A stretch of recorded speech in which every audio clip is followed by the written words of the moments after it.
Баршаңызға сәлем, сіздермен бірге арайлым, менің арнама қош келдіңіздер.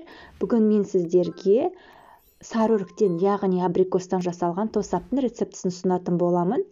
Менің арнама тіркелмеген болсаңыздар тіркеліп, видеомды соңына дейін қарап, лайк басып, комментарий жазуларыңызды сұраймын.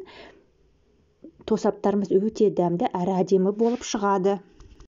Ең алдымен абрикостарымызды, яғни сарыөрігімізді жақсылап бірнеше қайтара жуып аламыз. Жуып алған жемісімізді ортасынан бөліп, ортасындағы сүйегін, яғни жаңғағын алып тастаймыз.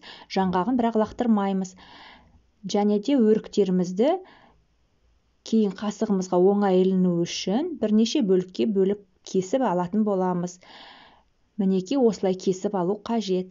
Және де дәнектеріміздің ортасын жарып, дәмді болса, тосабымызға қосамыз.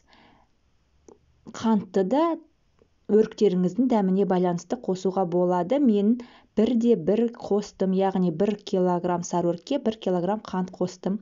Қантымды араластыра отырамыз анда-санда. Толықтай ертіп аламыз қантымызды. Толық ерігеннен кейін оттың үстіне қойып қайнататын боламыз. Көп қайнатудың қажеті жоқ.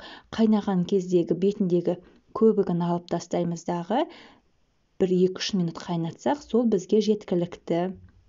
Мінекей осымен біздің тосабымыз әзір. Алдын ала әзірлеп қойған банкілеріңізге салып, жауып қойсаңыздар болады. Мінекей видеода көріп отырғандарыңыздай тосаптарымыздың түрі өте әдемі, дәмі де өте дәмді. Жаңғақтары өзіне үйлесімді бір керемет дәм беретін болады. Бірақ кейбір жаңғақтар қышқыл болып келуі мүмкін, сондықтан салар алдында бірінші дәмін көріп алғандарыңыз дұрыс.